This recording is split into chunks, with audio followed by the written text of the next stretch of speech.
And you're listening to Fix My Carcast with Bear Claw Billie. Let's see, today is a day to not rush through the crosswalk. Today is May 2nd, 2022. And I'll tell you right off the back, I'm trying something a little new, something off the back, rolling off a duck's back. Today I've got a clip-on mic because I want to see if that cuts down our wind problems a little better. And I'll be completely honest with you, I don't think it will. I just tested blowing on it. Not the best. Also, I'm a little worried about putting the phone in my pocket. I'm afraid I'll hit the stop button by accident, but we'll see how things go. For now, we've got a new donor to shout out. Today's donor is Amanda. Thank you so much for your generous donation. When I say today's donor, I mean I think it came in on Friday, but the donor I'm shouting out today is Amanda, who goes by Mainely Mandy. Make sure you check her out on the YouTubes. We frequently work together on stuff.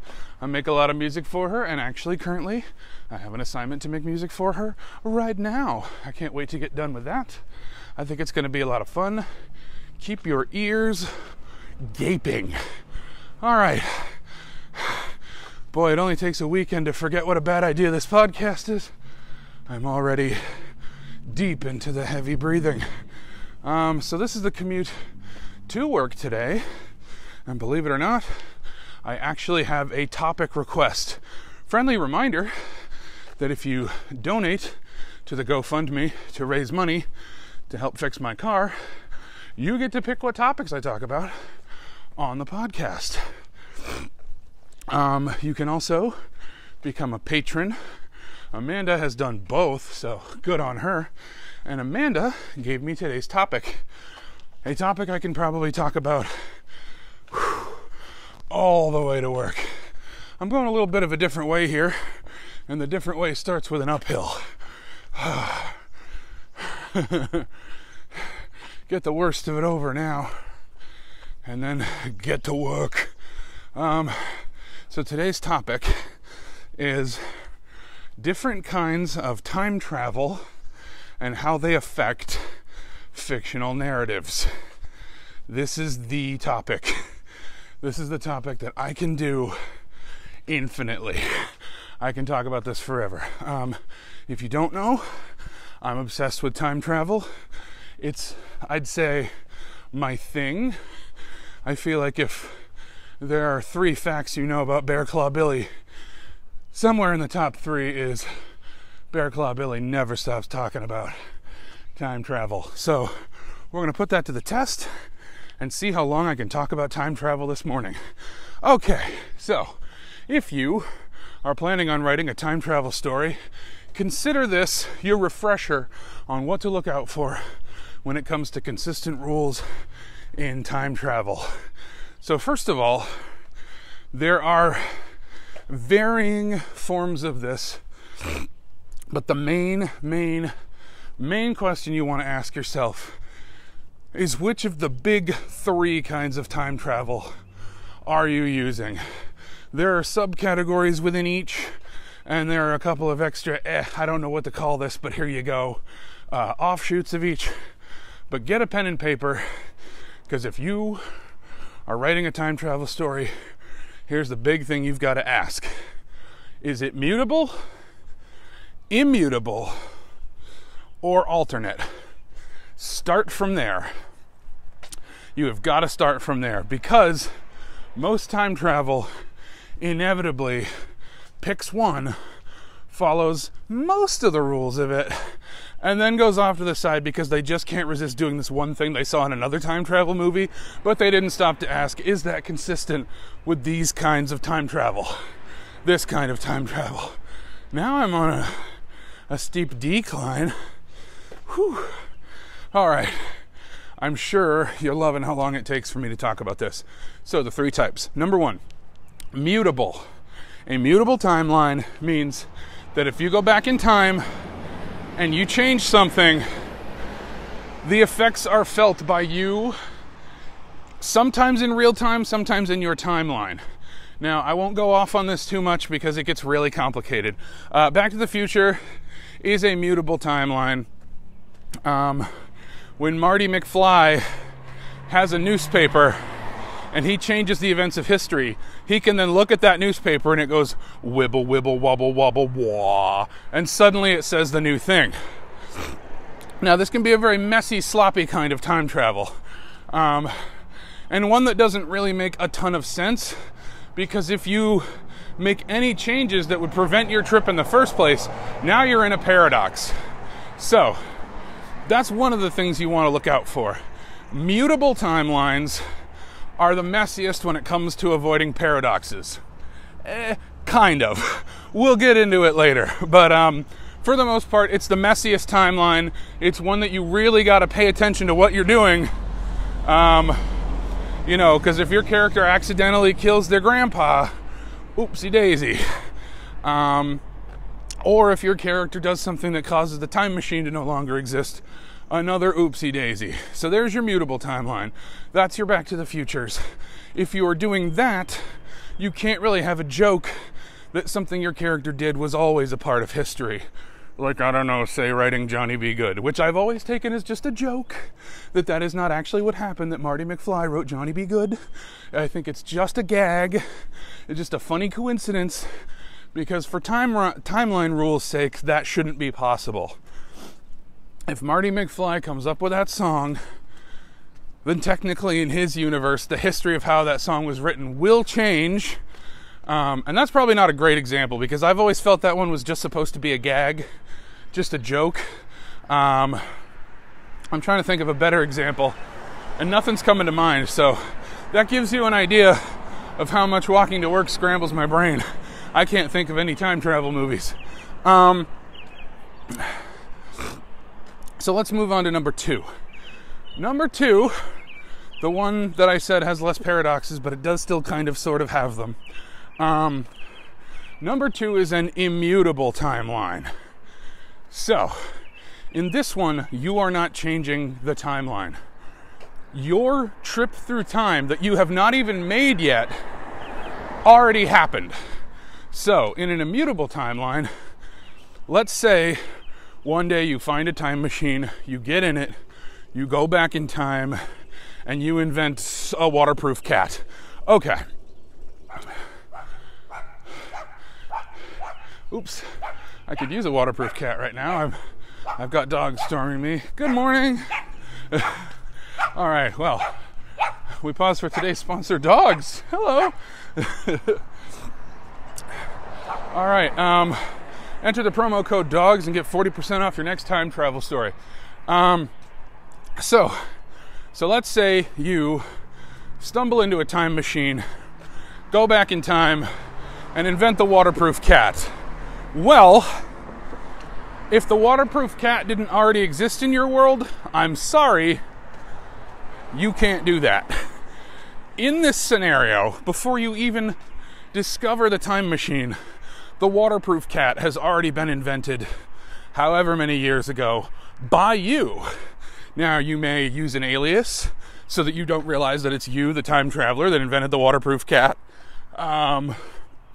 Or, alternately, maybe the waterproof cat never existed, and when you go back in time and invent the waterproof cat, something stops it from being successful. It doesn't go to market. Somebody else steals the patent. There's all kinds of ways you could go with this, but basically, whatever you do in the past already happened. The perfect example of this is in Bill and Ted. Surprisingly, I found that a lot of my friends have not seen any of the Bill and Ted movies. I don't know why. I don't know how you can be friends with me and have not seen the Bill and Ted movies, but check them out. But this may be a bit of a spoiler. Throughout the movie, Ted's dad can't find his keys.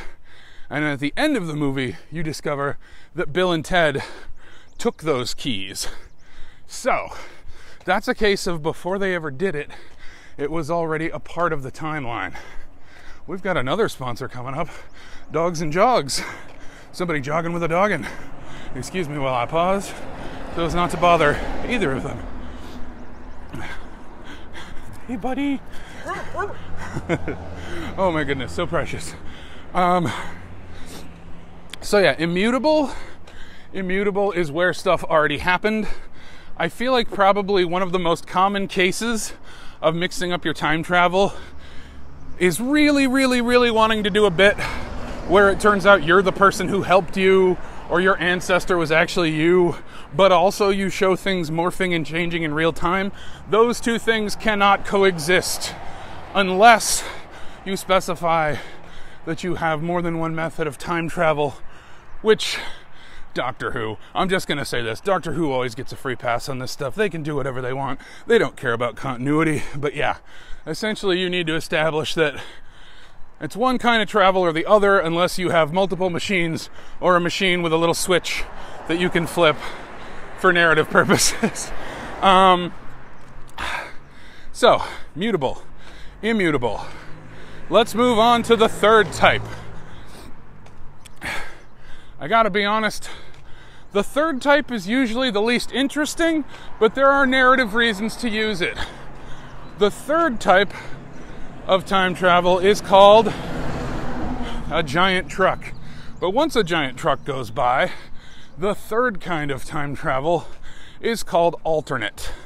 And basically, alternate is you are jumping to a completely different reality, a different plane of existence, an alternate dimension that's identical to your past in every way. There's multiple different ways you can write it. As long as you establish what it is, then the audience knows. For lack of a better description, alternate travel is easy way out time travel. If you just want to have a character having fun in the past without any consequences, go alternate. It will not affect anything in the time traveler's original timeline, nor will it affect the traveler themselves, because this is a different timeline. It's branched. It's not affecting anything in your timeline. I think the example here would be the 2009 Star Trek film, where Spock goes back in time, and they establish quite clearly, because they don't want to have to pay attention to continuity, hey, anything that's happening in this Kelvin timeline doesn't count. You know, Kirk can sleep with Khan and then go shotgun those humpback whales in the head. Nothing changes in the original Star Trek timeline that you and I hold so dear.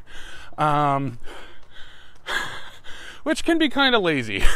I definitely feel like alternate timeline can be considered the lazy one. But if you want to have a story where, I don't know, a modern day hacker goes back in time 1,000 years and has to learn to live without technology, which honestly isn't a bad idea for a story. That one's for free, wink. So if you want your story, it's really good for fish out of water stories.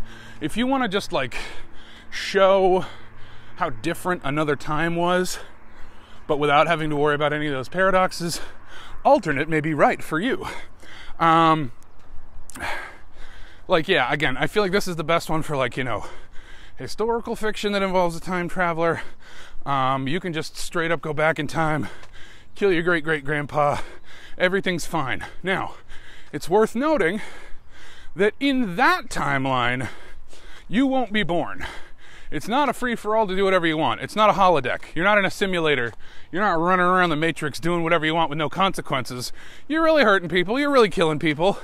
Spoiler alert, the same thing you're doing right now in reality.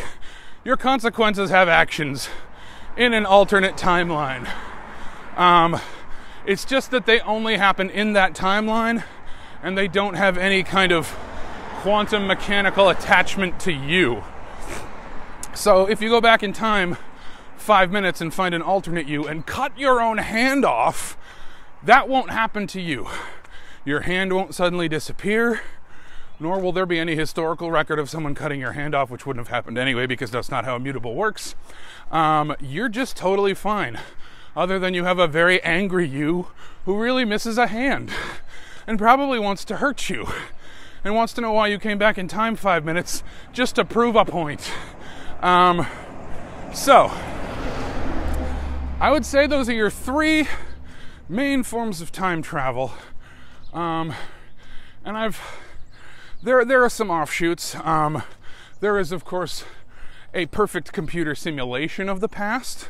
You know, if if you have the technology in your fictional world to like send a probe back in time 100 years and scan the entire Earth and then make a simulation of it, and then you were to step into that simulation, that's not real time travel, but for narrative purposes, it would feel like time travel. There's also cryogenics, which doesn't get any, you know, wibbly wobbly timey wimey involved, but does involve, you know, just freezing you and then thawing you out in the future.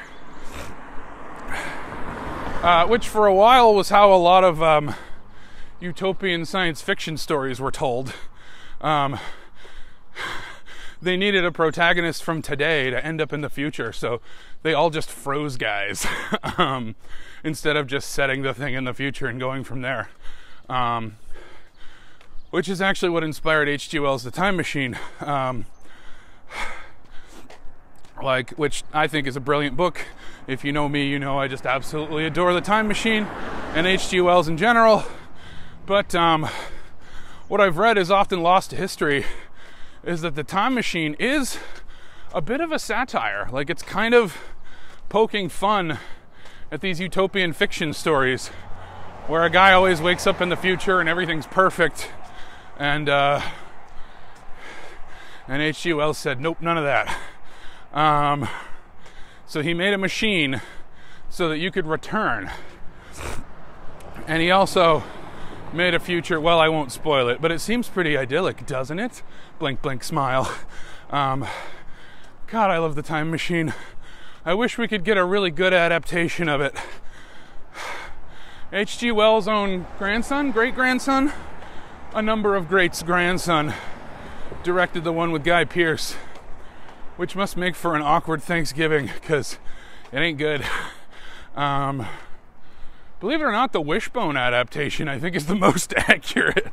So, you know, check it out. Read The Time Machine first. The George Powell one from the 60s, pretty great. But, you know, it's obviously going for more of a comic booky, big adventure movie rather than some of the deeper themes. But it also gets a lot of, you know, nuclear fears into the movie that aren't present in the original novel for what I would hope are obvious reasons. But I veered off topic. Amanda requested, what kinds of time travel are good for what kind of narratives? Well, I kind of already mentioned that fish out of water is what alternate is really useful for. If you just want to see what a gangster from the 70s would look like in modern America, well, forward travel doesn't really affect things, but strike that, reverse it. If you want to see what a modern criminal would be like in the 1970s, wait, what am I doing? Let's take a 70s gangster and put him in Prohibition. That sounds like fun. If you want to do that, and you don't want any, oh my gosh, he's changing the timeline, and you don't want any, wait a minute, he's his own grandpa, which is a whole other kettle of fish, because that shouldn't be doable in an immutable timeline, but there's so much to say.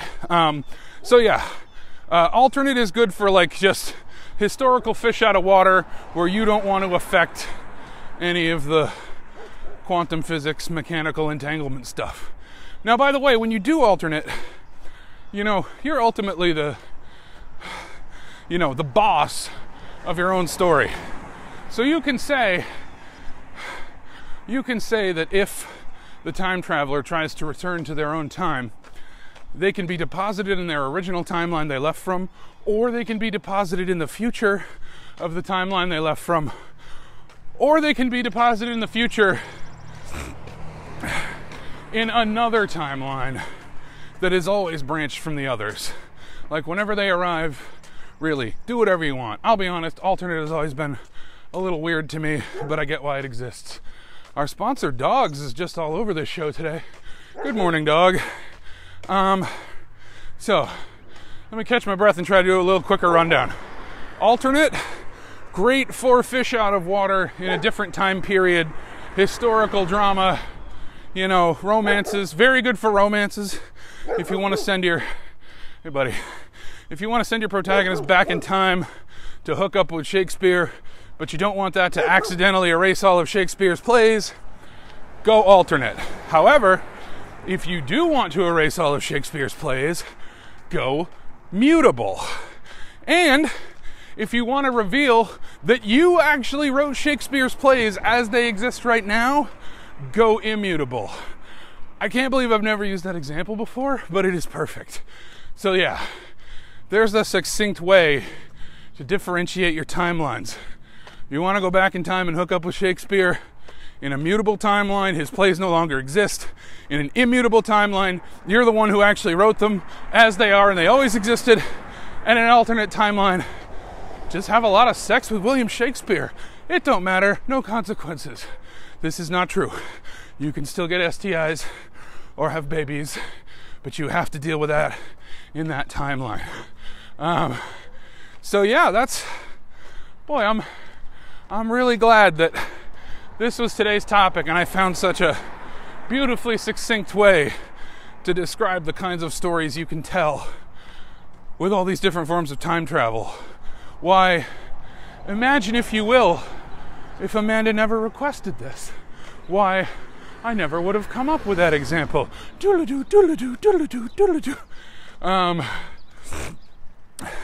Which maybe brings me to what I want to end this on, because I'm almost to work. Which is the idea, and I'm taking this from a book by James Gleick. I hope I'm saying that right. I believe the book is simply called Time Travel. Wait a minute. I may be confusing what book this is from. It may be in the Gleick book. It may be in another book whose name escapes me right now. I'm so sorry that this is not a well-researched podcast. But anyway, the idea is that our obsession with time travel maybe stems from processing regret. And the example that I'm pretty darn sure is from the Gleick book, the idea that, one day an ancient early Homo sapiens stubbed their toe. And it really hurt. And in a brief moment said, I wish that hadn't happened.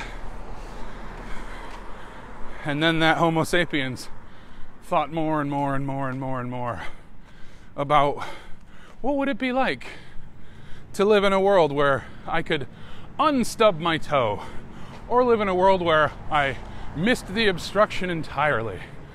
And this obviously gets into like evolutionary psychology, where somebody's just spitballing and probably guessing, yeah, I guess this is how this happened. But I think it's a very interesting idea that time travel is mostly the human mind processing regret through fiction, which is very powerful to me because I have anxiety, and I think a lot of that anxiety is about bad decisions I've made in the past and future things that I have no control over. And time travel is a way to sort of imagine, but what if I did have control? What if I could change the things I did wrong? And what if I could prevent the terrible things that are going to happen because I already know about them? That is the beauty of time travel. That is why it is such a compelling narrative device that we are continuing to use to this day. I feel like at one point, time travel became the new zombie. Remember when we had 800 zombie movies all the time? And then suddenly we had, well, I think there was more time travel TV shows, but it got very popular, and I don't think it's ever going to go away. That said, oh, excuse me, I'm at that pesky crosswalk. Actually, you know what? I'm going to go up the street. I learned my lesson on this crosswalk. And that is the nature of time, my friends. You gotta make mistakes so you can learn from them. Thank you for dropping that amazing example right in my lap. I could go back in time and tell myself, hey, that crosswalk takes way too long. But who knows what else that would change? So, free yourself of regret, acknowledge that the universe is chaos, and do the best you can. But set aside a little time to imagine. Thanks for listening to Fix My Carcast episode 5. And I think we're pretty obviously going to go out on that. Take some time to imagine.